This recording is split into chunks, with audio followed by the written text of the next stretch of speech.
Welcome to a sleepy journey. But not a boring one. Tonight, we'll turn the pages of the tumultuous history of the Ashkenazi Jews, from their earliest exiles to the deeply ingrained memories of resistance flowing through their veins. You're seated in a low, smoky kitchen. The fire's almost out, but the scent of toasted rye and boiled herbs clings to the air like a memory you didn't mean to keep. A large pot simmers over coals so faint they're more suggestion than heat. The room's dim enough that shadows feel like guests. Somewhere beyond the thin wall, a rooster is deeply confused about the hour. In front of you lies a small ceramic bowl filled with something gritty and fragrant, crushed caraway seeds, stirred into a bit of goat milk and honey. A spoon rests inside it like a forgotten tool of an ancient ritual. You hesitate. This, they tell you, is for sleep, so you sip, and the past begins to unravel. Caraway, in case your modern kitchen has betrayed you, is no ordinary spice. Among Ashkenazi Jews of Central and Eastern Europe, caraway did double duty. It was food and medicine, seasoning and spell. For sleeplessness, it was stirred into warm drinks or chewed straight, the bitterness supposedly calming to the belly and mind. Or, if you had indigestion, they believed the sharp flavor cut through the sluggishness of the gut. Sound scientific? Not quite. But try arguing with a bub holding a ladle. The kitchen you're sitting in isn't wealthy. No copper pans gleaming on hooks, no thick loaves cooling on carved racks. This is a shtetl dwelling, mud brick walls, straw roof, a crooked bench by the stove. And it's cold. Which might explain why so many old remedies begin with first, make it hot. You watch as a matriarch, curved spine, starched scarf, eyes full of don't you dare question me, pours boiling water over dried nettles and a thumbful of ground seeds. The steam smells both healing and mildly alarming. She murmurs something under her breath. A prayer? A recipe? Hard to say. Historians still argue whether these folk remedies were passed down from medieval German herbalists, borrowed from Slavic neighbors, or homegrown in isolated shtetls. The line between faith and fermentation was always thin. Now someone hands you a cloth pouch. Inside, more caraway seeds, mixed with lavender and threadbare linen. Put it under your pillow, they say. Keeps the dreams sweet. And the stomach quiet. You ask if it works. They shrug.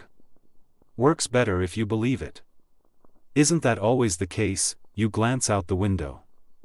A horse trots past, pulling a cart of sour cabbages and firewood. Life here is rough, but not without warmth. In a world of persecution, wandering, and cold borders, Ashkenazi households turned inward for healing, mixing superstition with practicality. Talmud with time. Remember, this isn't a world with modern pharmacies. No Pepto-Bismol, no Ambien. Just trial, error, and someone's cousin's wife's sister's recipe from Minsk.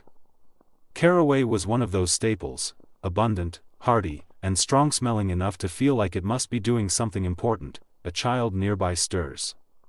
Can't sleep. Grandma walks over with a thimble of warm honeyed milk, sprinkles in a pinch of caraway, and hums a tune that sounds vaguely like Psalm 121.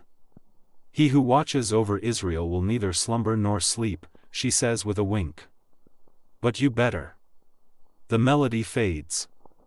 You take another spoonful from your bowl, the warmth sinking into your belly.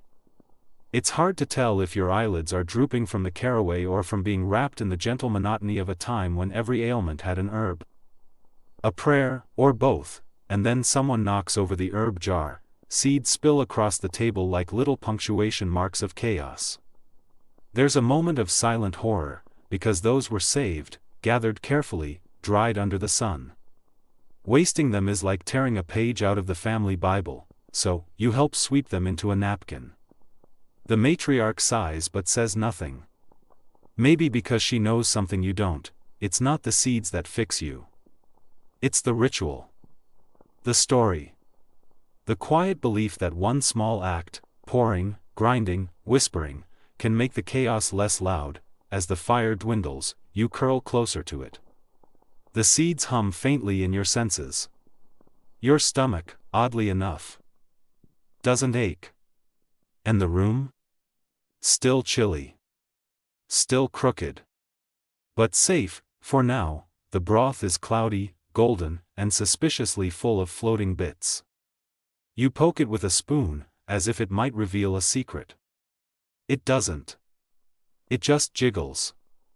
That's how you know it's good. You're seated on a low bench in the corner of a rabbi's home, an unassuming space crammed with books, handwritten scrolls, and a very ambitious cat that insists on sleeping on a pile of sacred texts.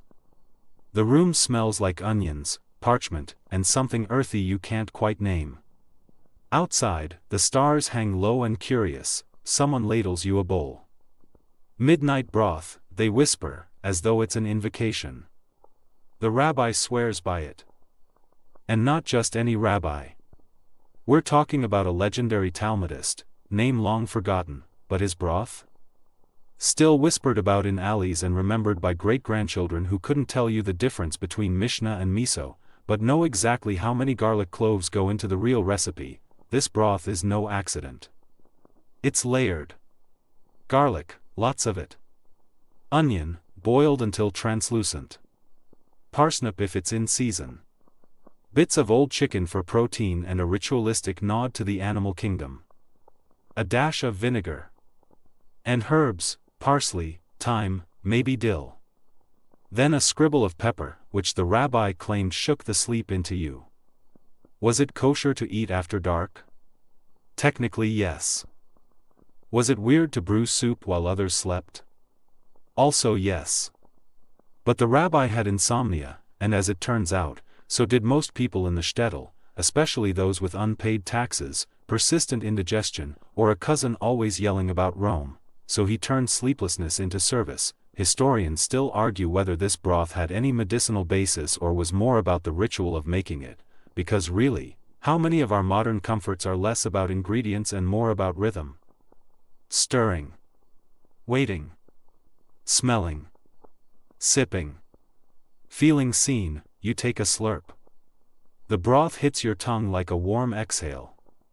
There's a kick of garlic at the back, sharp, cleansing, unmistakably Jewish.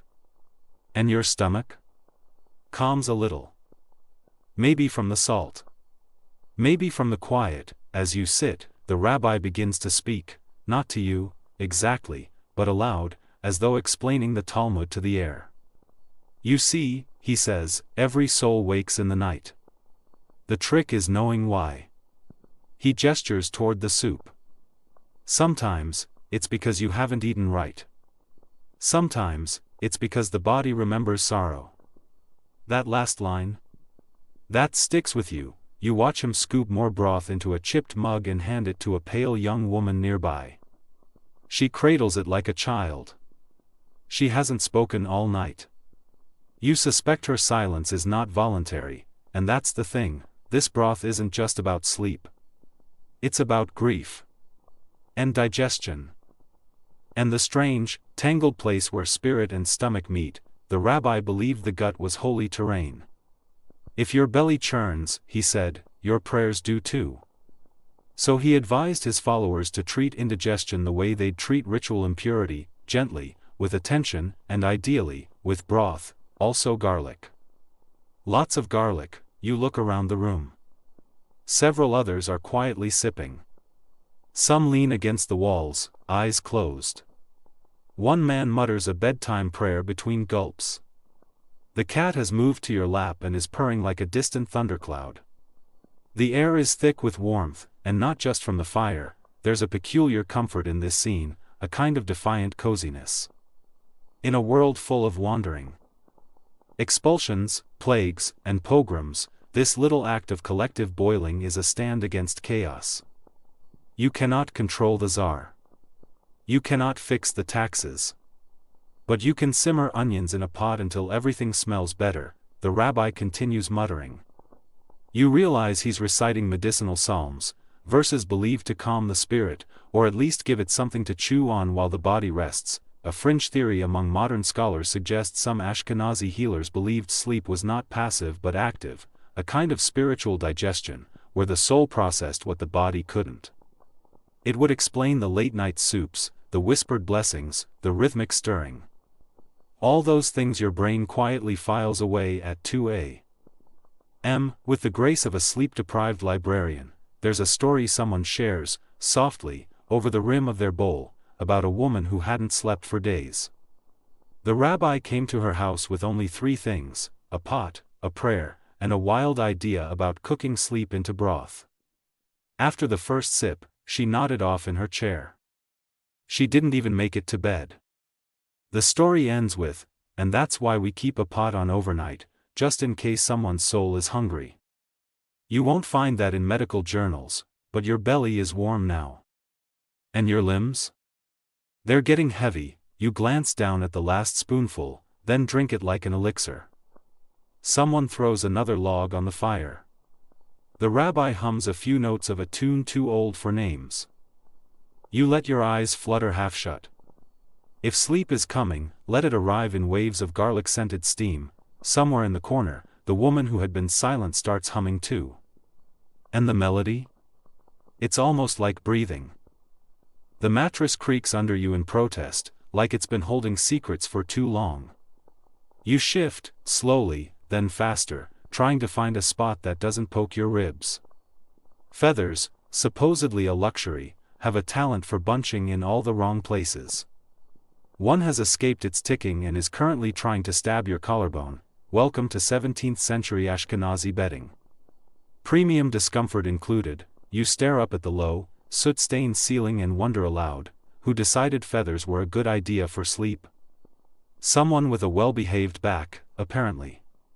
And no allergies, but there's a deeper story in these mattresses. The Jewish feather trade was more than a profession, it was a kind of strange magic trick, turning birds into coin. Coin into beds, and beds into dreams. Ashkenazi Jews, especially in Eastern Europe, were often locked out of landowning or craft guilds, but they carved out niches, literally and figuratively, where others didn't think to look. One of those niches? Feathers. Collected, sorted, cleaned, sold. A soft, odd, necessary commodity. You shift again. Still pokey, in some towns, entire Jewish families made their living processing goose feathers. Women plucked, men packed, children sorted. If you didn't sneeze through the workday, you weren't doing it right.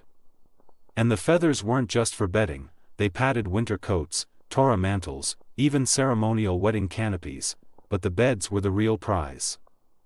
Stuffed thick and puffed high, they gave the illusion, if not the reality, of warmth and comfort. And, if you listened to old wives' tales, dreams were clearer on a feather bed.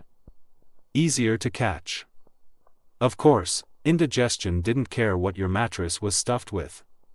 You could be sleeping on angel feathers and still wake up clutching your stomach because you dared eat too much cholent at dinner. You really should have skipped the second bowl. And maybe the pickled herring. And that last prune, to help, some grandmothers swore by flipping the mattress every week. It refreshes the dreams, they'd say, as if the mattress were some kind of spiritual antenna. Others tucked cloves or lavender into the stuffing, not for scent, but to ward off night belly. Whatever that was, historians still debate whether the rituals surrounding bedding were more rooted in mystical thinking or simply folk hygiene practices.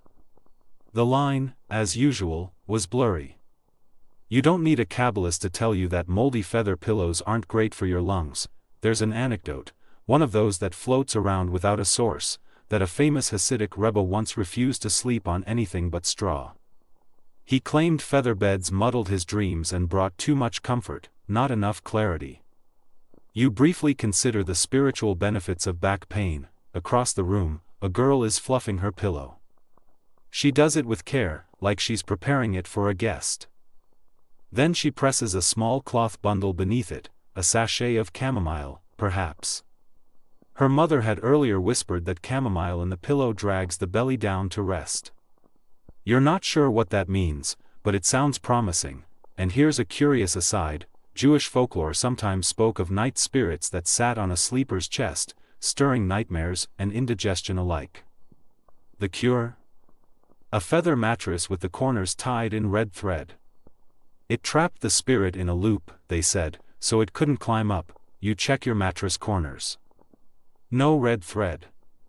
Too late now, the fire has dimmed to embers, and the room quiets. Only the occasional shift, creak, or stifled cough reminds you that you're not alone. Above, dangling from a ceiling beam, a bundle of dried mint twirls lazily in the draft. It's there for air balance, whatever that means. You breathe in. At least it smells clean. Your belly still grumbles, though.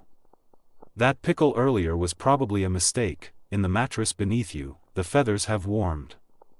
They shift with your breath, nestling oddly around your shoulders.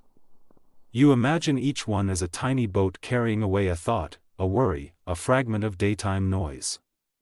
Silly, but it helps. That's half the point of ritual. Someone once said Jewish life is built on remembering, and forgetting, in exactly the right amounts. Feather beds, sachets, strange mint rituals, they're all part of that delicate balance. Not just of sleep and digestion, but of living in a world that often refused you peace. You pluck the rogue feather from your collarbone and flick it toward the fire. It spins, briefly, then lands on the hearth without drama. You take that as a good sign. Outside, a rooster begins to crow, again, incorrectly. You sigh. Time's a suggestion in the shtetl. You shift once more. The mattress sighs with you. Your stomach, finally, quiets. Maybe it's the feather bed. Maybe it's the red thread that isn't there. Or maybe it's just that your story's being held, gently, in the folds of a tradition that's stitched together from old wives' tales, herbal sachets, and the faint rustle of feathers. The bottle is dark, green, and vaguely sticky. You're handed a chipped ceramic cup and told, with zero irony, don't sniff it first. Naturally, you do. Immediately, your sinuses regret everything. The smell is something between wet tree bark, burnt sugar, and old library. It's wormwood wine, an infamous medieval remedy that Ashkenazi households kept in tightly stoppered flasks tucked behind prayer books and pickled herring. You drink this, says the old man across from you, and the sleep comes easy. Or it doesn't come at all, but you stop caring. Comforting, wormwood, also called Artemisia absinthium, was one of those herbs that somehow survived the long corridor of suspicion between magic and medicine.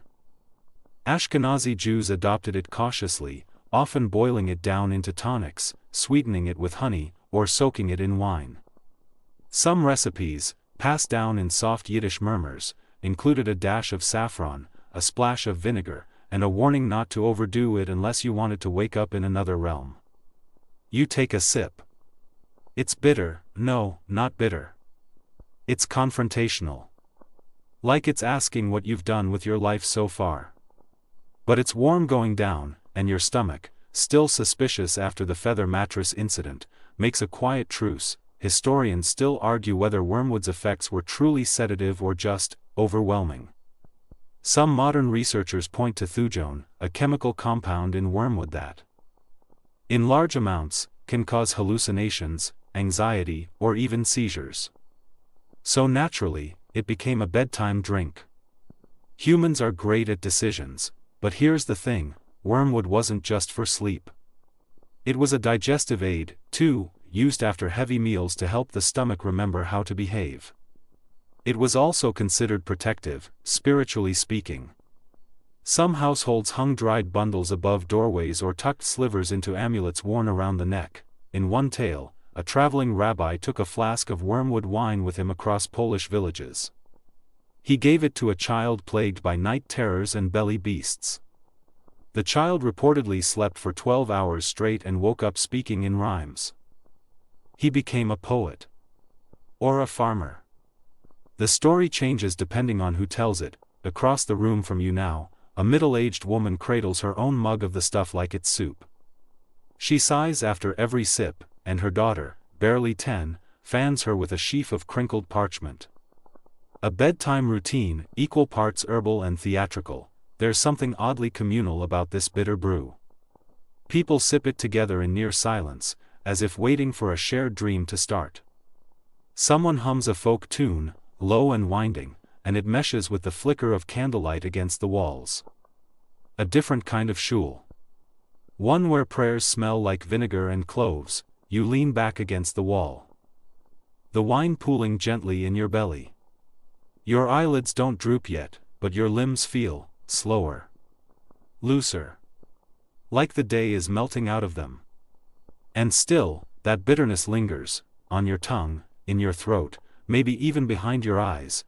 There's a warning etched into the side of the bottle in Hebrew script.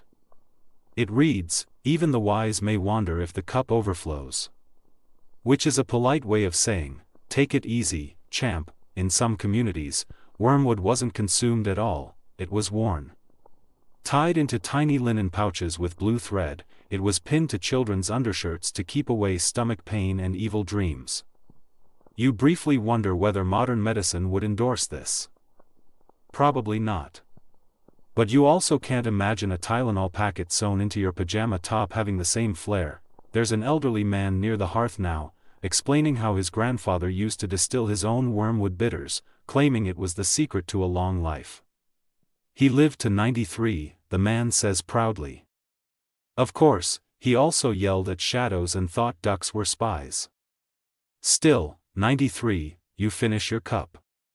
The room tilts, just a little. Not unpleasantly. Like the edge of sleep brushing past you, not quite landing. You stretch out, muscles warm, thoughts fuzzy. That bitterness? It's still there, but now it feels like armor. Like you've swallowed something ancient, unrefined, and stubbornly alive. Someone places the bottle back behind a stack of books. Hidden, but not forgotten, as the fire sinks lower and the room dips further into hush, you hear a voice say, "Bitterness teaches. Sweetness forgets." Maybe it's a proverb. Maybe it's the wormwood talking. Either way, you believe it. The bottle is corked with beeswax and bound in linen. The label is long gone, if it ever existed, but you're told, quite seriously, that this tonic was handed down from the Golem himself. You raise an eyebrow. They raise too. The setting is Prague, late 16th century, in the soft-lit shadow of the Altnuskul synagogue. You're seated in the back room of an apothecary's shop that smells like dust, pepper, and secrets. The shelves sag under jars of dried roots and bundles of herbs so old they might be artifacts. And there, tucked behind a jar labeled blessed salt, is a tiny wooden chest. Inside it, the Golem's rest tonic. You're told it helps with two things, sleeplessness and stomach rage. Yes, rage. Because apparently, indigestion back then wasn't just an internal inconvenience, it was a battle. A literal wrestling of humors. And if your spleen started throwing elbows, this tonic was the referee. You uncork the vial and instantly regret having a nose. The scent is bizarre, part clove, part moss, part something that once lived under a damp staircase. But it's intriguing. You take a sip. It tastes alive. Like fermented rainwater and stubborn determination, historians still argue whether this Golem's recipe was ever real. Some say it was just a marketing gimmick to move bottles. Others believe certain mystical circles in Prague passed around actual scrolls with handwritten formulas, tonics that blended folk wisdom, Kabbalistic numerology, and more than a little wishful thinking. The key ingredient? Galangal. A cousin of ginger, sharp and fiery. Good for the belly, supposedly calming for the nerves. Mix it with wormwood, fennel, and wine vinegar, and you get something that burns through sleep trouble and digestive rebellion like a biblical plague. There's also myrrh in it. Because if it was good enough for frankincense and gold, why not a midnight stomach fixer? You sit as the old apothecary explains the legend, that Rabbi Lowe, the Maharal of Prague, created the Golem to protect the Jews from blood libels, but when the creature became restless, the rabbi would pacify it with a few drops of this tonic before storing it in the synagogue attic. You're not sure whether that's science, myth, or a very roundabout marketing campaign. The apothecary swears by it. His grandmother, he says, could sleep through thunder with a spoonful of Golem's rest. Even if her liver was in rebellion, he adds, casually. You nod like you understand liver politics. A boy enters the shop, his face blotchy and his eyes heavy. His mother says he hasn't slept since the last frost. Too many pickled onions, too many scary stories. The apothecary prepares a tiny measure, dilutes it in warm barley water, and hands it over with a whispered blessing. The boy gulps it. His face wrinkles like a squeezed rag. "Bleck," he says. But he stops fidgeting. "You're handed a second dose. For maintenance," says the apothecary. "Or dreams.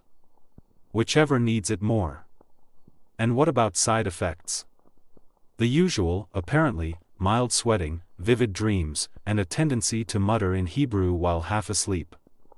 One woman reportedly recited an entire wedding contract in her sleep after taking too much. Her husband took it as a compliment. "There's a shelf near the door labeled 'Don't ask.' You ask." He points at a jar with dried frog's legs and something labeled Sabbath roots. "Old stuff," he says. "Before we got sensible." But what is sensible, really? You're sitting in a room where people believe a clay guardian once needed a drink to chill out. A tonic that smells like the inside of a Talmud and tastes like commitment. And yet, your chest feels looser now. Your stomach isn't complaining. Your head? Foggy, but gently so. Like the world just stepped back a few paces and lowered its voice. Someone lights a beeswax candle shaped like a lion. Protection. Or ambience. Hard to tell. You sit back, the tonic curling in your belly, and wonder what else the golem knew. Did he dream? Did he digest? Did his clay heart ever race at night with fear of fire, of exile, of silence? Or maybe that's just your own belly talking. In the far corner of the shop, a small plaque reads, "There are things beyond healing, but none beyond comfort." That line lands soft, like a blessing. The bottle is corked again. The linen rewrapped. The apothecary smiles with the weariness of someone who has seen generations come and go, all asking the same question: why can't I sleep? Why does my belly twist? Maybe because the world is what it is. Maybe because being Jewish in the Ashkenazi world meant walking a tightrope between terror and survival, with no time for naps, but in a Prague shop lit by flickering beeswax and anchored by tales of clay giants and herbal potions, there's a pause. A kindness. And a very bitter, very old solution. The windowsill creaks beneath your elbows as you peer into the night. There's a loaf of bread just sitting there, round, cracked on top, speckled with poppy seeds. At first, you think someone forgot it. Then you're told, no, it's on purpose. Bread in the window. It's not a snack. It's a remedy. You raise an eyebrow. Let it soak up the unrest, someone says. The night can be thick with it. This is a Galician tradition, but it pops up in parts of Lithuania, Hungary, even as far west as Alsace. A fresh loaf, often unsalted, occasionally burnt on purpose, is placed on the outer windowsill before sleep. It's not for eating. Not unless you want to invite the very thing you're trying to keep out. Apparently, if your sleep was fitful, or your belly churned with dreams that clawed and grumbled, the bread would absorb the imbalance. Some say it caught bad winds before they got in. Others insist it was to distract the restless dead. Either way, you're not going to nibble it. You sit by the window now, feeling the chill slip through the frame. The night outside is oddly still. No horses, no carts, no gossip. Just fog. And a loaf. The house you're in belongs to a tanner's family. Poor, but proud. The matriarch makes the loaf every Thursday, always before sundown. It bakes while the children sing songs from Psalms and the grandfather sharpens his tools. The smell fills the house, yeast and quiet. She lets it cool just enough, then out it goes to the windowsill, where it sits like a sentinel. You ask what happens if it rains. Then the night is cleaner than usual. She says, historians still argue whether this practice is a remnant of pre-Talmudic folk magic or simply a homespun extension of Sabbath preparations. The bread has no blessing, no halakhic weight. It's not sacred. Just symbolic. Which, in Jewish life, is often more powerful. But here's the twist: sometimes, in the morning, the loaf disappears. Maybe it's eaten by crows, maybe by neighbors too proud to ask. Maybe it simply crumbles in the night and vanishes like a bad dream. No one really minds. What's curious is what happens next. The family always bakes another loaf, slightly sweeter, with salt this time, and this one is eaten, usually at breakfast. To seal the stomach. They say. To remind it the unrest is gone. Tonight, the loaf sits untouched. The kids are already tucked in, and the fire has gone quiet but for the occasional pop. You remain by the window, chin resting on your hands, wondering whether unrest is something you can really trap in carbohydrates. You hear a creak behind you. The grandfather comes and sits without a word. After a long silence, he says, "My father used to do this too. Said his dreams would rise like dough if he didn't." He chuckles softly, then reaches into his coat and pulls out a pouch of fennel seeds. He chews a few before bed. You do the same. They're licorice sharp and earthy. Your stomach thanks you. Or maybe threatens you. Hard to tell. Down below, a dog barks once. Then silence again. In the dim room, someone stirs. A child whimpers. The mother murmurs something soothing in Yiddish, a lullaby fragment about a golden bird and a copper moon. Her voice trails off, barely above the sound of the wind. The bread remains on the sill, unmoved. It sits there, absorbing, guarding, promising something. You're offered a blanket and finally lie down near the stove. Your stomach has quieted. Whether from fennel or folklore doesn't really matter. You're thinking of that loaf now, out there in the cold, doing its job without fuss, catching bad dreams like a sponge in the dark. It's a quiet superstition. No incantations. No scrolls. Just dough and trust. The matriarch, half asleep herself, murmurs, "Don't wake too fast tomorrow. Let the belly remember to be calm." You're starting to understand. You pull the blanket over your shoulders. The house exhales. You do too. Out on the sill, the bread faces the fog. The voice is low and warm, drifting through the wooden walls like steam from a stew pot. A mother is singing, softly, slowly, as if the air itself needs help falling asleep. The words are Hebrew, but not in the solemn cadences of synagogue. This is different. More cradle than cantor. You lie still on the pallet, half listening, half drifting. The melody pulls from somewhere older than memory. A psalm, but sung like a lullaby. The line falls, Shir Hamolat, Esa Enai El Hiharim, a song of ascents. I lift my eyes to the mountains. But instead of thunderous awe, it's sung like a promise. A whisper to the night. This is no isolated ritual. Across the Ashkenazi world, mothers transformed sacred texts into bedtime comforts. Psalms, those epic verses of longing and fire, became gentle spells to quiet the mind, settle the stomach, and soothe the soul. You'd never catch a rabbi saying Psalm 23 was for tummy troubles, but ask any grandmother. Of course it helps. The soul has its own stomach. There's a child nearby. Tossing gently. She coughs once, tiny, persistent. Her mother rises and fetches a small mug from beside the hearth. It steams with a concoction of fennel, anise, and what smells like boiled apple peel. Sweet, earthy, ancient. The child drinks, and the lullaby resumes. It's Psalm 121 now. You recognize the rhythm. He will not let your foot slip. He who watches over you will not slumber. The irony isn't lost on you. The God who never sleeps is invoked nightly to help his followers get some rest. Historians still argue whether these bedtime uses of Holy Scripture were permitted or simply tolerated. In formal rabbinic rulings, psalms were sacred, yes, but outside the synagogue, women often repurposed them. Not out of disrespect, but out of need. You can't recite halakhic debates over a crying child. You need results, so the verses bent, softened, folded into lullabies. And over time, they worked their way into the body, spoken with the same authority as chicken soup or poultices. There were specific psalms for stomachaches, others for fever dreams.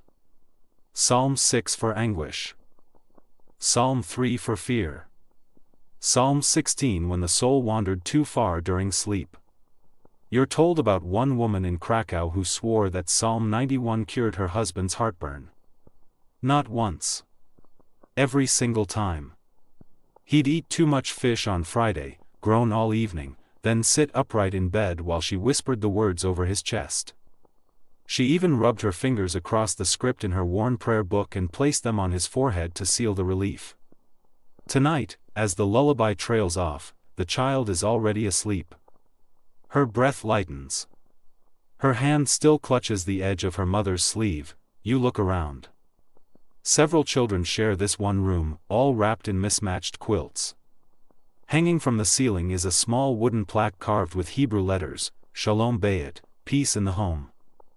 Below it dangles a sachet of dried chamomile and rosemary.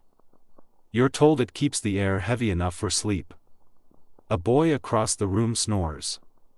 Not dramatically, just enough to make his blanket twitch with each breath. You envy him. Your own belly's still a bit stormy, the remnants of that lentil dish from earlier trying to settle a score. Someone hands you a mug like the child's. You sip.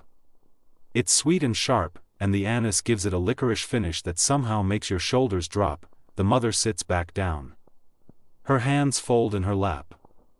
She hums the tail end of another verse, just barely loud enough to register. This one you don't recognize. She sees your confusion and says softly, "That one's not in the book.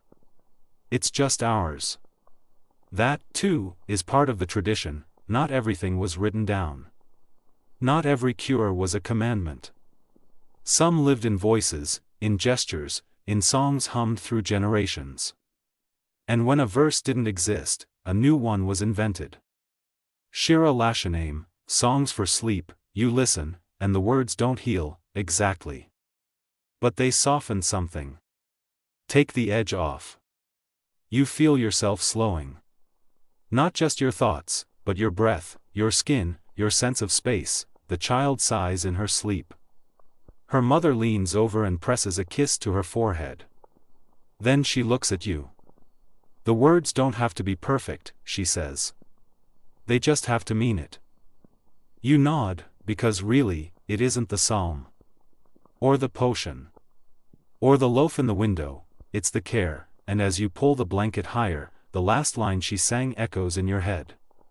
You don't understand every word, but you know exactly what it means. Sleep, small soul. You are watched, the fire's almost out now, just a few glowing embers clinging to the edge of the grate like old men refusing to leave the synagogue. You lie still on your straw-stuffed mattress, eyes half-lidded, when someone shuffles past and says, "Time for the vinegar rub." You blink. Pardon, you sit up. A woman with sleeves rolled high and a bottle of homemade vinegar stands over you like a battlefield medic. You ate too fast, she mutters. Too much rye. I can hear it from here. You're not entirely sure what she means, but your stomach agrees. She pours a splash of vinegar into a bowl, adds crushed mint leaves, a pinch of salt, and, curiously, 2 coins. Copper.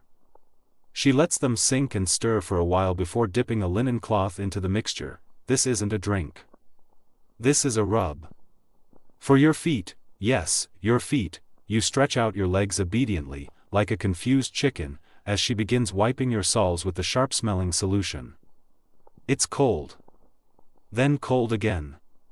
Then suddenly warm in a way that feels deeply undeserved. And strange as it is, your belly starts to ease. Welcome to the world of reflexive healing, a practice that wove its way through Ashkenazi shtetls in quiet, persistent rituals. The idea wasn't new. Folk medicine from Eastern Europe, especially among Jewish communities, often treated the feet as access points to the body's deeper woes. A sore belly? Rub the soles. A restless spirit? Wash the toes. Historians still debate whether this reflexology-inspired thinking developed independently or was borrowed from neighboring cultures, but either way, it stuck. You'll find references in old letters, recipe books, and stories passed down with as much conviction as a family recipe for kugel. The vinegar is a blend, home-fermented apple, if your nose is right, with mint and garlic added depending on the ailment. For digestion, mint was a must. For sleep, a dash of clove or, in serious cases, valerian root soaked for 3 days. In some versions, the coins were essential, copper to pull the heat, silver to quiet the spirit. You're told if the coin turns green by morning, it means the wind left you. You don't ask follow-up questions, the rub continues. Your feet tingle. Your back relaxes. You consider the logistics of bottling this sensation and selling it in a modern pharmacy under the name relief for the spiritually bloated. You're not the only one receiving treatment. Nearby, an older woman soaks her hands in warm vinegar water after complaining of anger in the gut. A teenage boy, face red from too many pickles and not enough restraint, is being firmly patted down with a similar mixture. Followed by a scolding. Your appetite isn't bigger than your soul, someone says. That sounds like a proverb. Or a diagnosis. One woman claims her mother rubbed vinegar on her temples and the bottoms of her feet every Friday night, to make space for the Sabbath. You ask if it worked. She never missed a dream, she replies. You're told not to walk around now. Let the vinegar steep. Which you assume means don't smear this all over our nice floor. So you lie back again, feet bare, skin tingling, stomach finally, not silent, but quieter. Like a neighbor who's stopped arguing and is now just sighing in the hallway, someone hangs a cloth bundle near the window, more mint, this time with lemon peel and a dried fig inside. To balance the air, they explain again, as though you've asked. The stomach knows if the room is nervous. That sentence doesn't make sense until you lie there long enough, because somehow, the room does feel calmer. The people are gentler, the air cooler, and the aches in your body retreat into their corners like cats no longer curious. It's then you remember a story told earlier in the evening, about a scholar who couldn't sleep for 3 nights after a bad argument with his brother. He tried psalms, herbs, even fasting. Nothing worked. Until a wise woman rubbed his feet with vinegar and said, "You don't have a sleep problem. You have a remembering problem." He wept, forgave his brother, and slept like a stone. You wonder what your stomach is trying to remember. And whether vinegar might know the answer. Your legs feel lighter now. Your arms, too. Even the ticklish part behind your ears, the part that usually resists sleep, feels surrendered. The fire lets out one last exhale of heat before darkening into stillness, and as you close your eyes, the scent of mint and vinegar lingers. Not unpleasant. Just strange enough to carry you somewhere quieter than thought. Sleep doesn't arrive like a gust of wind, it arrives like a pilgrim knocking softly. You haven't quite fallen under, but your head is beginning to drift. Your stomach is warm. Your breath has stretched out. And beneath your pillow, that cloth amulet still breathes with you, even though it's just fabric and a few inked lines. There's a quiet sound from the kitchen corner. An elderly woman, tiny and wrapped in a faded headscarf, rummages in an old wooden drawer. Her hands search by feel, not by sight, as if every jar and pouch is an old friend. Finally, she retrieves a small earthenware bottle sealed with twine and cork. It smells faintly sharp. This, she says, is not for drinking. It's for rubbing on the feet. You blink. Foot rub, she nods, as if it's the most obvious thing in the world. Feet carry the weight of the day, she says. If you don't clean that off, sleep will step on something unpleasant. Foot vinegar. A very old remedy. Some say it dates back to Babylon, when Jews in exile traveled with little more than vinegar and dried herbs stitched into their hems. The recipe varies, but this one includes thyme, crushed garlic, onion skin, and ginger, steeped in vinegar. She pours a little into a basin of warm water. A few dried rosemary leaves follow. Steam rises, sharp, sour, then oddly calming. She pulls up her skirt to the ankle, and slowly lowers her feet. Eyes closed. No words. This is not hygiene, it's ritual. You're handed your own small basin. The water is just warm enough. The scent stings your eyes slightly, but your feet, oh. You hadn't realized how tired they were. You dip one foot. Then the other. Each toe unfurls like a tiny hand stretching in the dark. Historians still argue whether this practice was medical, magical, or just common sense. Some trace it to Roman footbaths, others insist it was an Ashkenazi invention born of cramped winters and aching joints. Either way, it stuck, passed from heel to heel, night after night. Some households kept a special sleep vinegar, stored in ceramic bottles with silver caps. Others just reused yesterday's borscht vinegar, tossed in some fennel seeds, and called it good enough. After soaking, the woman dries her feet one toe at a time with a linen cloth. Then she rubs a little goose fat mixed with coriander into her soles, to keep the cold out, to chase the night from the heel. You try it too. It's greasy but gentle. Your soles, often ignored, have suddenly become the center of your universe. A little girl peeks at you and whispers to the woman, "If I rub both feet, will I have two dreams?" Without pause, the woman replies, "No. But you might remember one more clearly." And she smiles, feet dried, socks on, you return to your blanket. The room is quiet as a held breath. You lie down. No cramps. No flutters. Your toes feel warm, like someone still holding them under the covers. A man's voice murmurs from a nearby cot, "I used to be an insomniac, until I realized not everything needs fixing. Some things just want listening." Maybe he's right. Maybe not every cure is for the mouth or the stomach. Some begin at the soles, and with someone who touches them gently, you close your eyes. Not out of fatigue, but because, finally, every part of you agrees, it's time. You open your eyes at midnight, unsure why. No sudden sound. No bad dream. Just awake. As if a page turned too early, the ceiling remains dark, the room still silent, but something's changed. A faint scent drifts toward you, warm, sweet, with a hint of smoke. Like honey over coals, you sit up and notice a soft glow near the head of the room. Not fire. Not lamp. Smoke. Thin as thread, curling up from a ceramic dish perched on a wooden stool.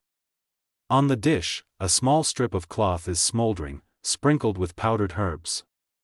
Beside it lies a tarnished silver spoon, darkened by time but shiny where fingers have rubbed it often. You weren't summoned, you're simply allowed. A middle-aged woman nods toward you, whispering, "This is belly-calming smoke." It sounds like a mistranslation, but then you understand. This is fumigation, herbal smoke used not to sterilize, but to soothe. An old Ashkenazi art, practiced when bellies churn, hearts refuse to lie down, and dreams won't arrive on time. People called it by many names, but the purpose was always the same, to make the air softer. On the dish burns a blend of dried apple peel, valerian root, sandalwood resin, a few poppy seeds, and a tiny slip of paper inked in brown Hebrew script. You ask what it says, the woman smiles. "That's where I wrote what's keeping me awake." Burn it, and send it up. Historians still argue whether these nighttime burnings were spiritual offerings, medicinal aromatherapy, or psychological releases. But they were everywhere, from Brody to Brno. Always at night. Always near the restless. You sit by the smoke. It feels like sitting next to warmth, without flame. Just presence. The air becomes heavier, as if the room itself is starting to hold you. She hands you a small square of paper and a charcoal pencil. "Write the one word that's keeping you awake," she says. Just one. You pause. Think, not indigestion. Not fear, exactly. Not the sighing of the world outside. You write, past. She folds it, places it near the dish, and weighs it down with a small round stone. Cold stone. Hot smoke. The paper slowly darkens, smoke knows the way, she murmurs, it rises, not acrid, not bitter. It carries a sweetness, like dried pears.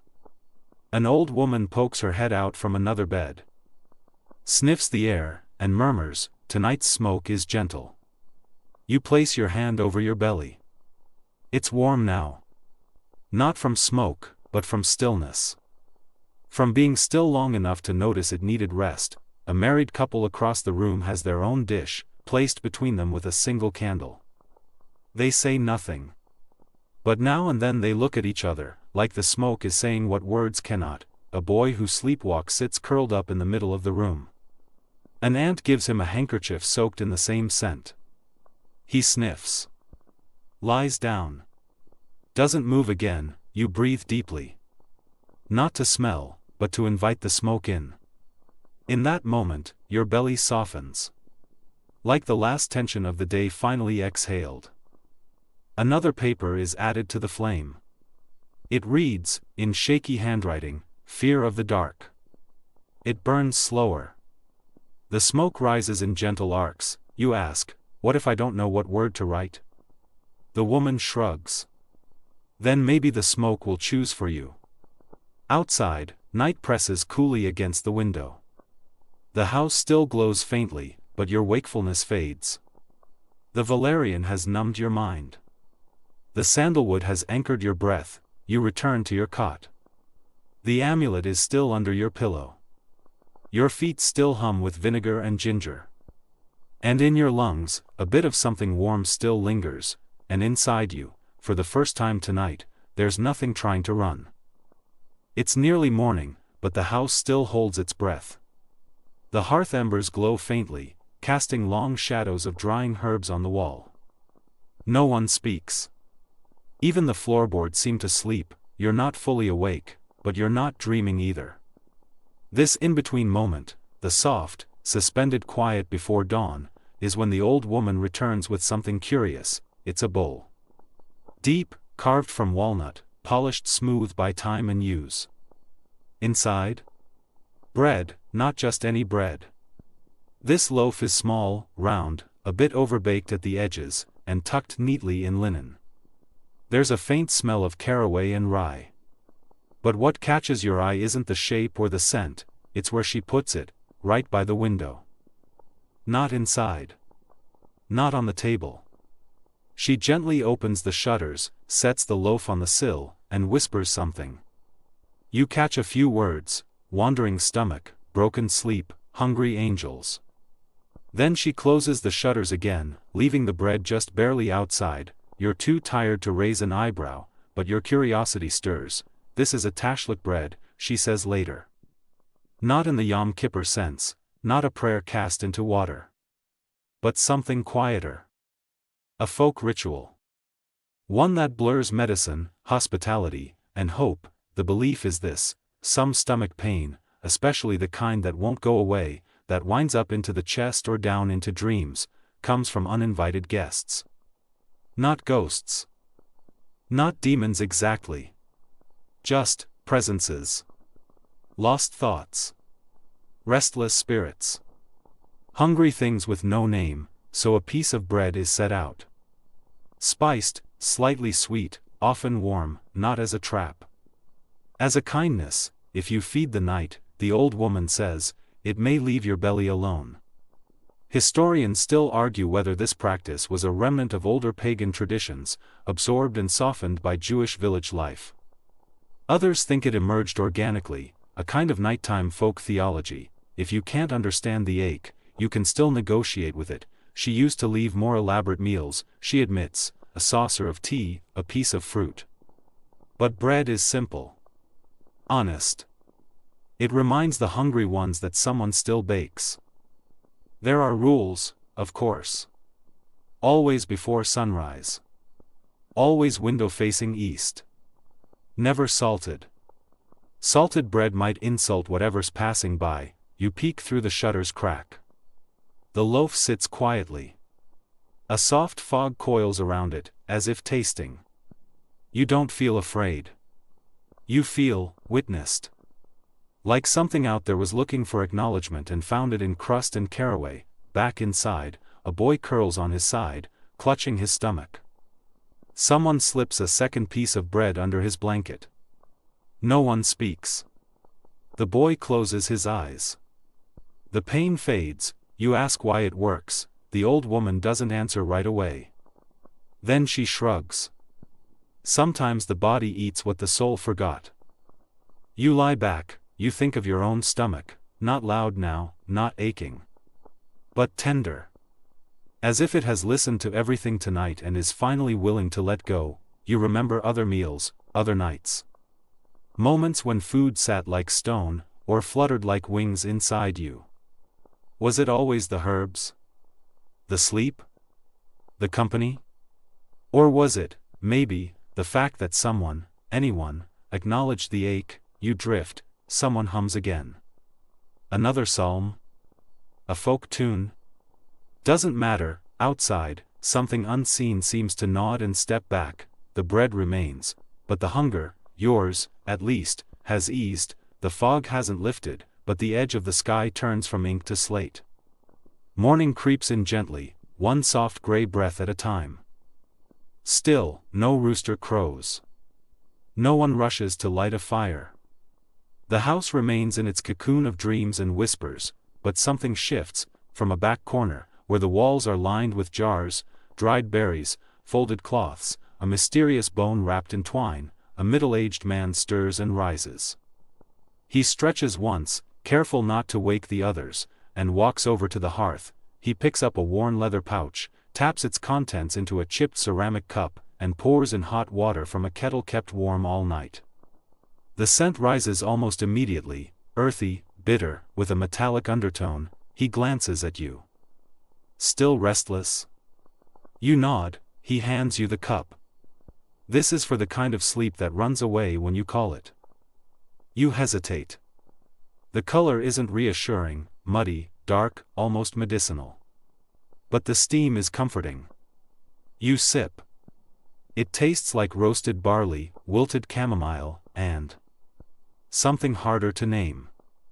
Almost like iron filings and forgotten forest paths. It's sleep tea, but not your grandmother's sleepy chamomile.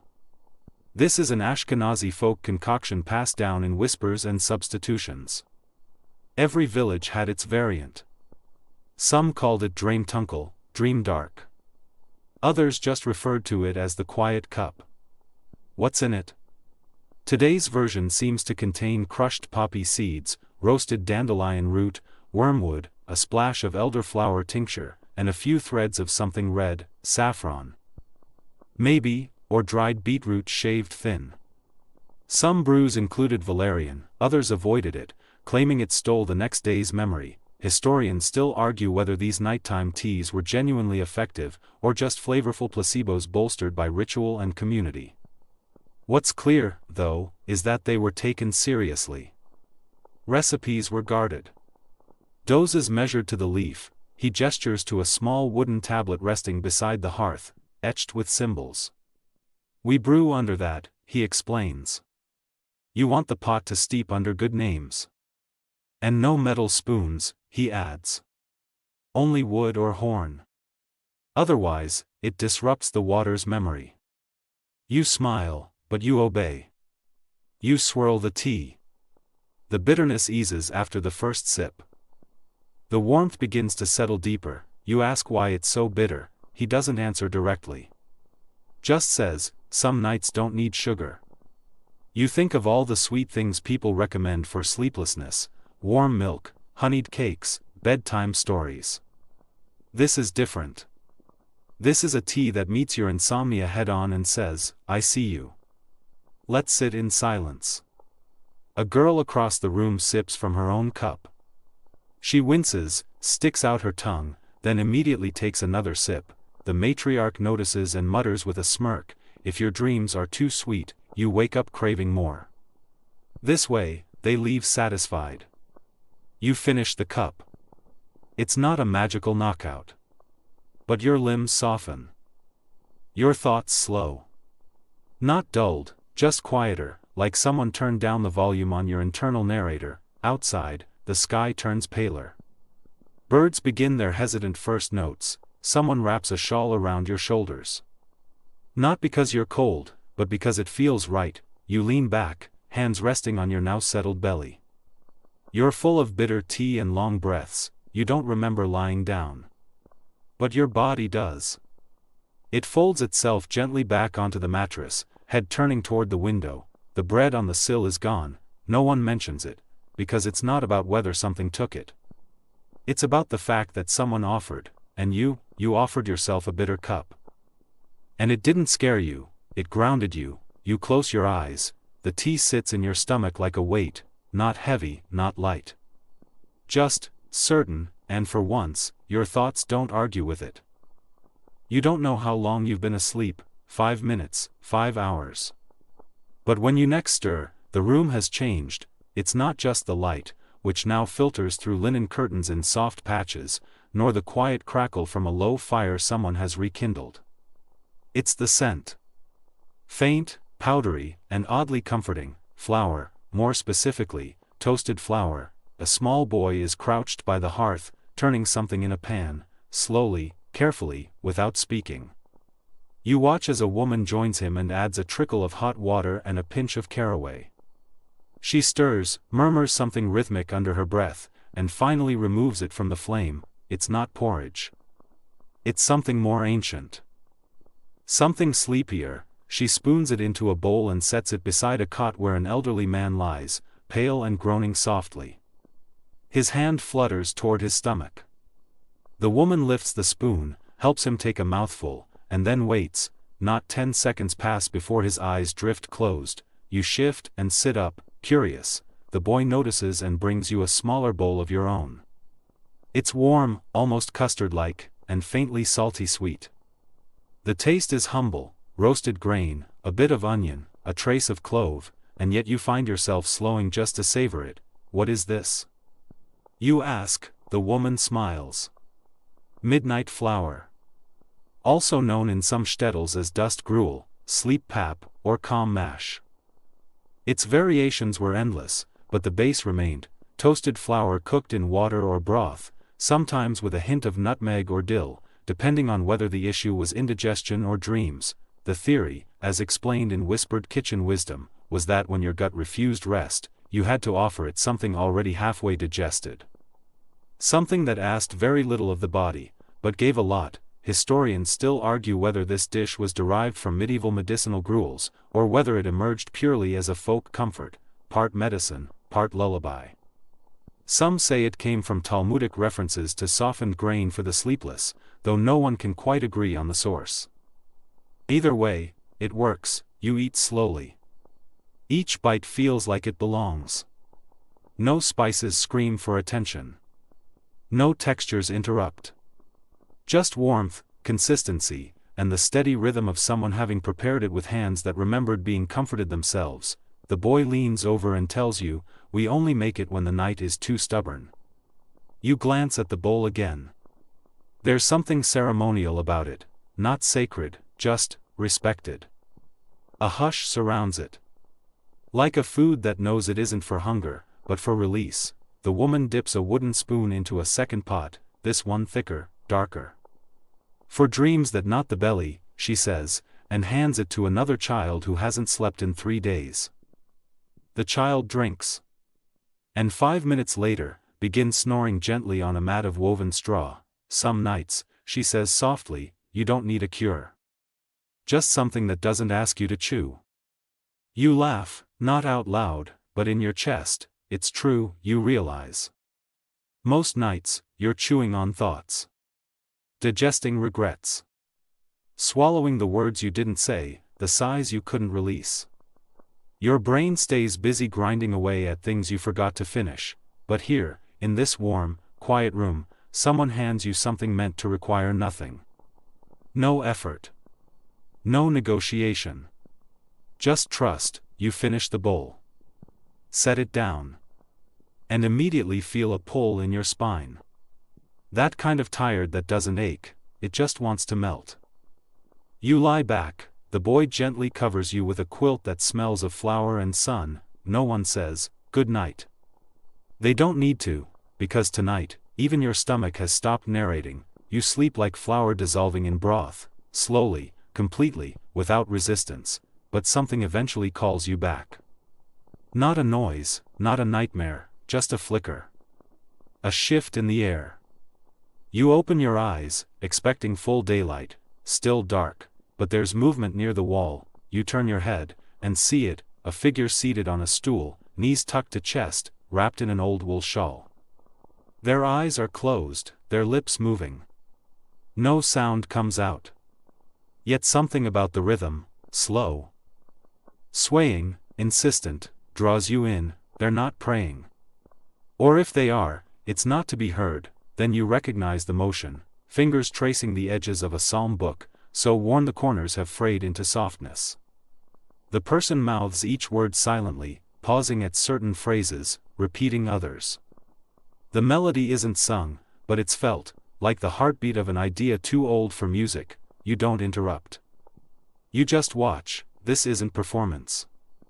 It's ritual, a private psalm, muttered not aloud but into the world like a gentle exhale. Words meant not to persuade the heavens, but to hold the night at bay. Ashkenazi homes often kept such habits, whispered verses, folded prayers slipped under pillows. Lullabies built from half a line of scripture and half from someone's grandmother's daydreams. You were never quite sure where the Torah ended and where the kitchen table began. Historians still argue whether these midnight recitations were acts of faith, anxiety management, or inherited insomnia. What's undeniable is that they stitched together sleeplessness with meaning, turning wakefulness into a kind of devotion. The figure finally looks up. Not startled by your gaze. Just acknowledging it. They whisper, I don't say the Psalms to ask for sleep. I say them so that staying awake doesn't feel empty. That hits you harder than you expect. You sit up, wrap the edge of your blanket tighter. And inch closer, they hand you a second book, old, cracked leather, pages yellowed like pressed flower petals. You open to a random psalm. The text is in Hebrew, but the margins are full of pencil notes. One reads, "For when your heart beats too loudly." Another, "For when your dreams leave you behind." You trace a line with your finger. Not to read it. Just to feel its age. You don't speak. Neither do they. You both sit in that quiet liturgy, breathing in time with one another, and maybe something larger. Outside, a wind picks up. The shutters rattle faintly. But the air inside stays still, anchored by words you don't need to fully understand to feel safe around. A woman nearby, still half asleep, begins humming. It's not a tune, you know, but it feels familiar. Like something from before your own memories began. It wraps itself around the Psalms, making a blanket out of breath and melody. Then someone begins to whisper the same lines aloud, barely audible. He mocketh me to lie down in green pastures. You know this one. Psalm 23. He restoreth my soul. The words don't demand anything of you. They simply arrive, like soft footprints across the floor of your mind. You find yourself repeating them without realizing, and then you feel it, that strange sensation of surrender. Not submission. Not giving up, just letting go. The Psalms don't knock you unconscious. They invite you into wakeful rest. That forgotten state between thought and sleep, where your body feels safe and your soul stops pacing. Someone nearby sneezes. Someone else giggles in their dreams. The page of your borrowed book turns itself slightly in the breeze. You close it gently. You lie down again, one hand still resting on its cover. You don't feel any particular revelation. No divine voice. No miracle, only a calm so whole it doesn't need explanation. The figure on the stool continues their silent mouthing. You fall asleep again. But this time, you're not escaping the night. You're joining it, and it welcomes you like an old friend. This time, sleep arrives not like a curtain closing, but like a slow tide inching over your feet. It doesn't crash. It doesn't ask permission. It simply reclaims what was always its own. When you stir again, it's morning, truly morning. Not just a whisper of dawn, but real light, filtered through papered windows and the rising steam of someone boiling grain. The house hasn't erupted into chaos. It's waking gently, like bread proofing under a cloth. You sit up, slower than usual. Your body isn't stiff, but it's heavy, as if it finally remembered gravity. That's okay. Heavy can mean whole. Someone places a warm cloth in your hand. It's damp, slightly herbal, and clearly meant for wiping your face. You do so without question. The scent? Mint, sage, and something like lemon balm. Your eyelids thank you. You notice something curious on the table, an egg, carefully cracked at the top, contents removed, and replaced with crushed herbs and a single clove. The shell is then resealed with a plug of beeswax. It's placed in a small cloth pouch, embroidered with stars. You pick it up. It's still warm. It's for carrying the sleep home with you, says a woman wrapping another pouch for a child, an egg amulet. Not unheard of. In many Ashkenazi households, eggs were more than food, they were vessels. Symbols of life, protection, and the invisible forces that tug at the edges of the waking world. Some believed you could catch sleep in an egg. Not the sleep itself, but its memory. The herbs inside would hold on to whatever peace had been earned that night. Carry it with you, place it under your bed, bury it near the threshold of your house. Let the calm echo. Historians still argue whether these eggs were apotropaic magic, symbolic placebo, or simply lovingly made tokens from families who needed to believe that rest could be portable. That healing could be tucked into a pouch and remembered later. On the hard days, you roll it gently between your palms. The wax seal is firm. The embroidery is rough but careful, each stitch deliberate. The child who made it, clearly, believed. You glance around the room. Others are collecting similar bundles, little jars of fennel seeds, napkins with poppy honey paste, squares of cloth tied around dried apple rings. A woman kisses each object before folding it into a coat pocket. These are not medicines. These are souvenirs of stillness. Someone hands you a wrapped paper. You unfold it, a single line from a psalm, copied in a child's shaky hand. No explanation. Just a gift. You tuck it into your sleeve without thinking. There's no ceremony for leaving. No grand farewell. Just the low clatter of cups, the hiss of steam, the smell of toasted grain. Life creeping back in, but one woman, the matriarch perhaps, steps close. She doesn't smile. She just places a hand over your heart and says, "You didn't need healing. You just needed permission to rest." You nod. Not out of agreement, but out of recognition. Like someone finally said what your body had been whispering for years. You rise. The floorboards welcome your weight without protest. One last thing catches your eye before you reach the door, a small square of linen pinned to the wall. On it, stitched in red thread, is a phrase in Yiddish, "May the night forget what the day remembered." You don't speak the language, but someone translates. And you understand. You step outside. The air is brisk. Not cold. Just honest. The bread you left on the sill is gone. The plate has been washed. The offering accepted. You turn, egg amulet in one pocket, a verse in the other. Your stomach doesn't ache, your mind doesn't sprint ahead, and for the first time in what feels like years, you walk away not searching for relief. You walk away remembering how stillness felt. You carry it with you now. You don't make it far, just to the end of the lane. Before you realize you're not alone, a hunched figure ambles just ahead of you, leaning on a stick with carved rings around the handle. He walks as though counting, 3 steps, pause, 2 steps, sigh. When you catch up, he glances sideways, then speaks without turning. "Couldn't sleep last night?" You shrug. "Sort of." He smiles. "A little sleep is better than bad sleep." You're about to ask what that means, but he's already pulling something from his coat, a small, folded packet of parchment, smudged and oil-stained from fingers and years. He opens it and reveals a powder the color of dried mustard. "Smell," he says. You do. It's sharp, peppery, but layered. Underneath the bite is something cooling, something almost citrus. "Cleans the inside fog," he mutters. "Not a cure. Just a broom." It's galangal, sometimes called Jewish ginger. The Ashkenazi used it sparingly, usually mixed with nutmeg or clove in spiced wines or ground into powders to add to bitters. It wasn't common. It was intentional, especially for what they called phantom indigestion, that uncomfortable, elusive unrest that wasn't quite physical and wasn't quite emotional.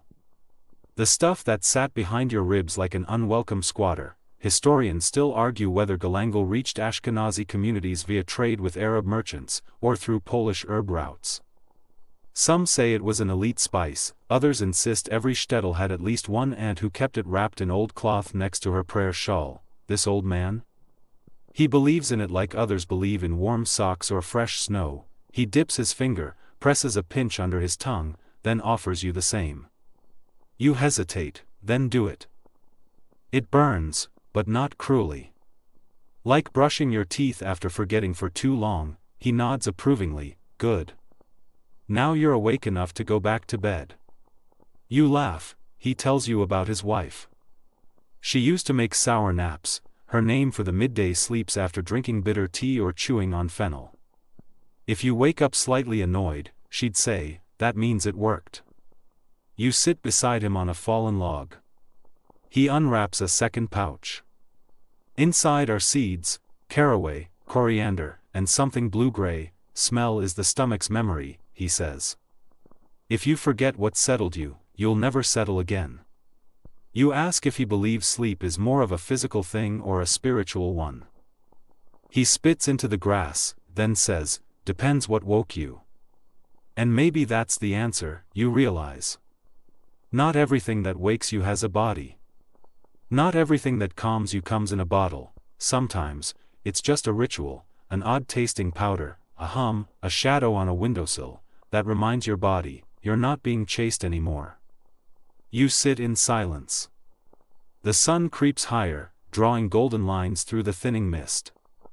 Somewhere nearby, a pot clangs. Somewhere else, a rooster finally decides to speak. You feel no urgency to stand. That's the real sign of rest, isn't it? Not exhaustion. Not sleep. But the absence of rushing. The old man wraps up the parchment, tucks it into his coat, and says, the stomach forgives. But only when you do. Then he's up again, walking with that strange cadence. 3 steps, pause, 2 steps, sigh. You stay seated a while longer, watching him go. You still have the egg amulet. The sleep psalm. The smell of bitter tea lingers in your breath. But more than any of it, you carry this. You are no longer looking for something to fix you, you're looking for something to trust, and in that quiet trust, oddly herbal, faintly bitter, possibly magical, sleep will come, eventually. Later that day, in the soft lull between morning chores and evening preparations, you find yourself wandering near the edge of the village, where the trees thicken and a small clearing holds a circle of stones worn smooth by decades of sitting, waiting, listening. No one tells you to go there. But somehow, you end up exactly where the air changes, cooler, quieter, tinged with pine and dust. A woman waits there, seated on one of the stones. She's not old, not young, somewhere in the middle, her face lined more from squinting at the sun than from frowning. In her lap, a basket of moss, mushrooms, and dried rose hips. But what she's holding is stranger, a threadbare stuffed cloth doll. About the size of a loaf of bread, its face is stitched with care. Its belly is full, lumpy with something that shifts when she moves it. You blink, she smiles, answering the question you haven't asked yet. Not a toy. A belly sleeper. You wait. Of course, you do. In some homes, she says softly, when a child had trouble falling asleep, or couldn't stop crying from stomach aches, they were given one of these. Not to play with. To sleep on. She presses the doll to her stomach and leans forward slightly, showing you the motion. The weight helped the body remember where to rest. You reach out. She hands it to you. It's heavier than it looks. Inside, a warm pouch of rice and lavender. Somewhere within, you catch a hint of thyme, sage, and clove. It smells like a hug from someone who used to bake bread barefoot. You press it to your belly. your whole torso softens in response. Like a muscle you didn't know was clenched just sighed in relief. These belly dolls, or ganvichkiel, as some old dialects called them, were sewn from scrap cloth. Filled with whatever was available, grains, herbs, sometimes tiny smooth stones. Not to heal in the medical sense, but to comfort. A soft, weighted reminder that the ache had a place to go. Historians still argue whether this practice was imported from German folk healing, or evolved independently from Jewish traditions of object sympathy, where the physical was used to hold the emotional. Others think it simply made sense. If an arm needs a sling, why shouldn't a troubled belly need its own cushion? The woman adds, they say the doll dreams for you, when your body's too restless to manage it. You think about that. The delegation of rest. Letting an object, made with care, carry part of your nighttime burden. A boy arrives. No shoes, freckled nose.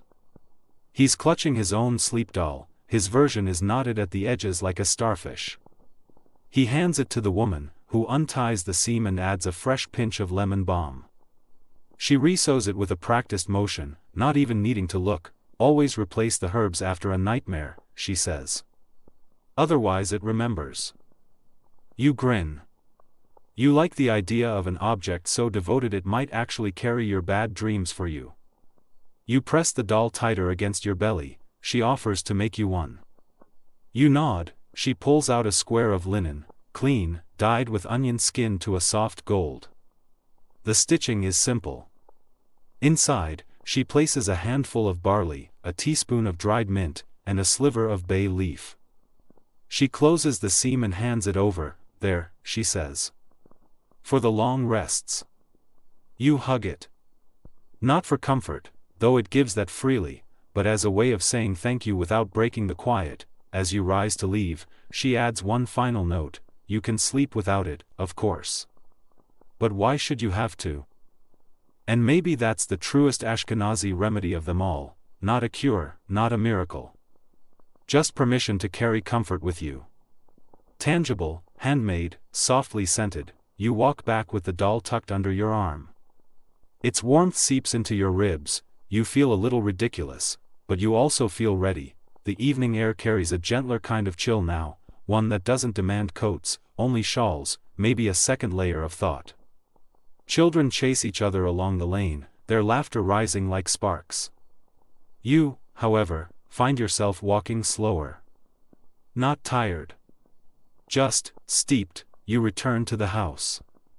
Not because you must. But because your body has decided that's where rest lives now. Inside, a quiet is settling once more.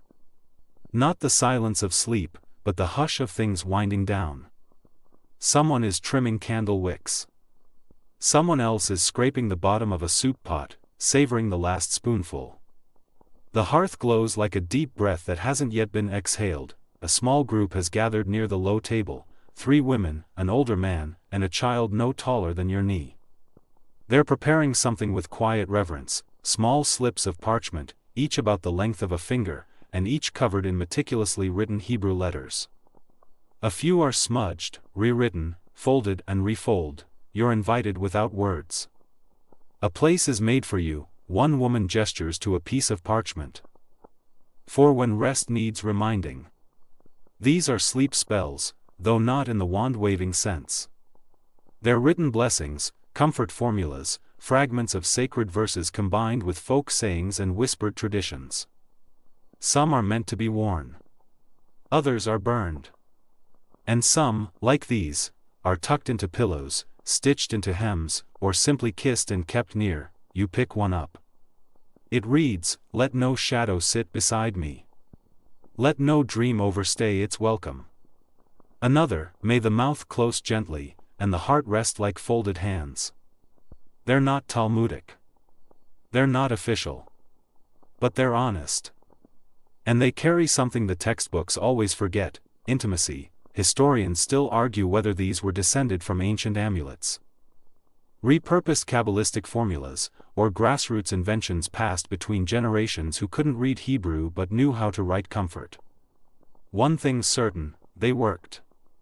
Or at least, they helped. The group starts a soft chant, not quite a melody, more like a verbal rocking chair. Each line is repeated 3 times, softening with each round. You find yourself mouthing along by the second repetition. The child next to you presses a parchment to his forehead, then slides it under his mat. The older man tucks one into the lining of his vest. The woman beside you folds hers into a triangle and places it between her palms. Where will you keep yours? She asks. You don't answer right away. Because where do you store peace? In a pocket, in the curve of your neck where the cool side of the pillow always finds you, in the doll now warming your side. You finally fold the parchment, place it in your sock. It will travel with you, like a hush wrapped around your ankle. Someone adds lavender to the hearth. The smoke curls upward, carrying scent and prayer and breath into a place just beyond language. The chant fades. But its rhythm lingers in your bones. You lie down. Not because you're weary, but because the moment invites it. Your body curves inward. One hand rests on your chest, the other near the warm weight of the belly doll. The parchment in your sock presses gently against your skin. You inhale.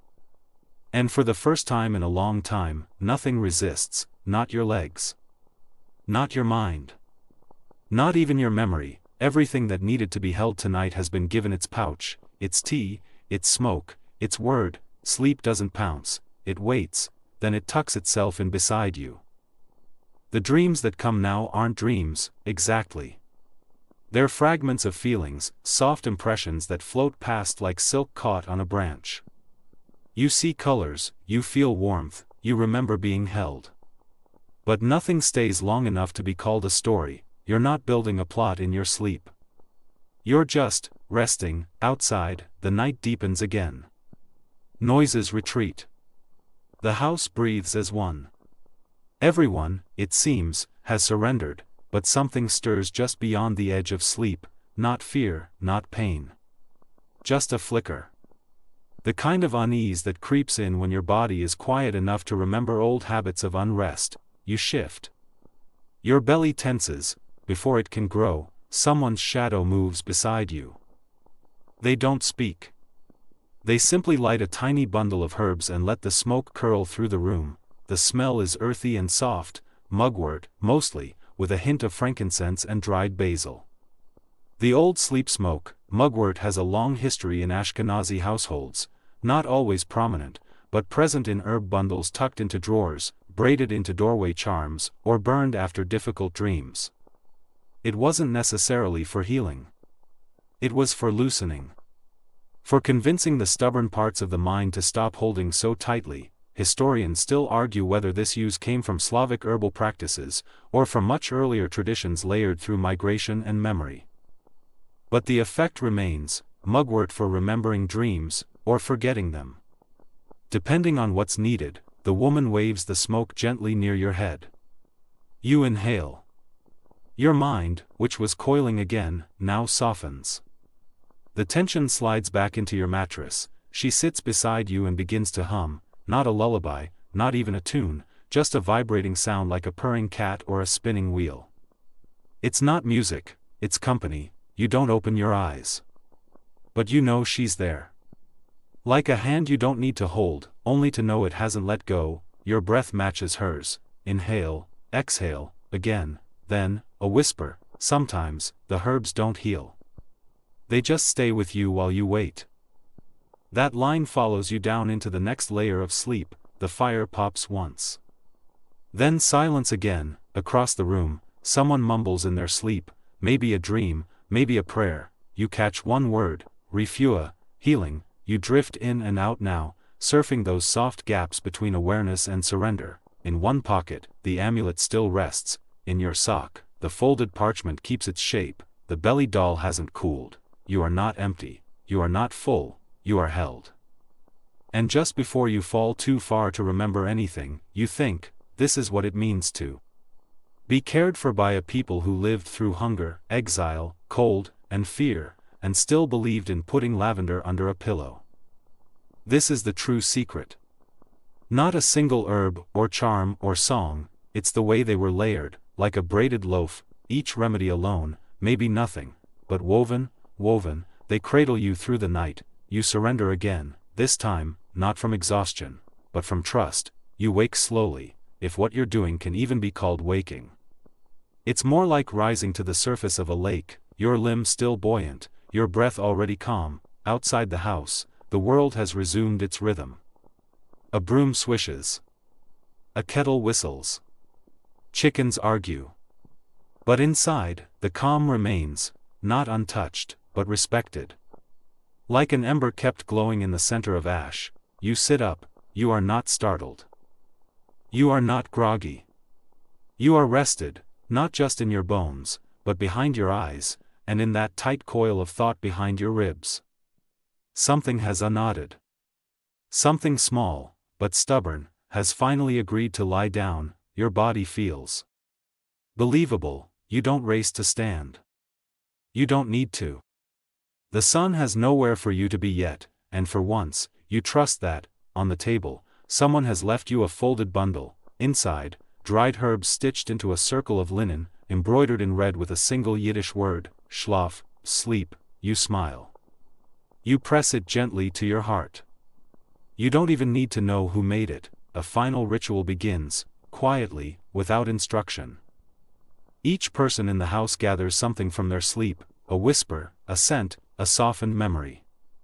They fold it, tuck it, keep it. One child places a pinch of poppy seeds into a glass jar. For next time, he says. An older woman crushes her parchment note between two flat stones, turning it into powder. Let the dream dissolve. You're handed a shallow dish of warm water and rose oil. You dip your fingers in, then your forehead. It's not a blessing. It's not magic, it's acknowledgement. You slept, you made it through the night, your stomach didn't win, your rest didn't abandon you, and you did it without a single sleeping pill, electric gadget, or whispered affirmation from an app. You did it the old way, with bitter tea, lavender dolls, and prayers stitched in crooked lines by hands that knew suffering and comfort equally well. Historians still argue whether these folk remedies had any measurable effect on digestion or sleep cycles, but maybe that's the wrong metric. Maybe the real power was this: no one in that house tried to fix you. They only stayed beside you. Fed you. Listened when your body wouldn't shut up. Offered small gifts of presents wrapped in fennel and fabric, and when you were ready, they helped you remember how to sleep, not because you finally stopped hurting, but because you finally felt safe enough to rest. You rise, slowly. A shawl wraps around your shoulders. Someone puts bread in your hand, not because you're hungry, but because leaving without food is considered bad luck. You look back once, then step into the morning, and you carry all of it with you: the belly doll, the herbs, the parchment, the silence, especially the silence, not emptiness.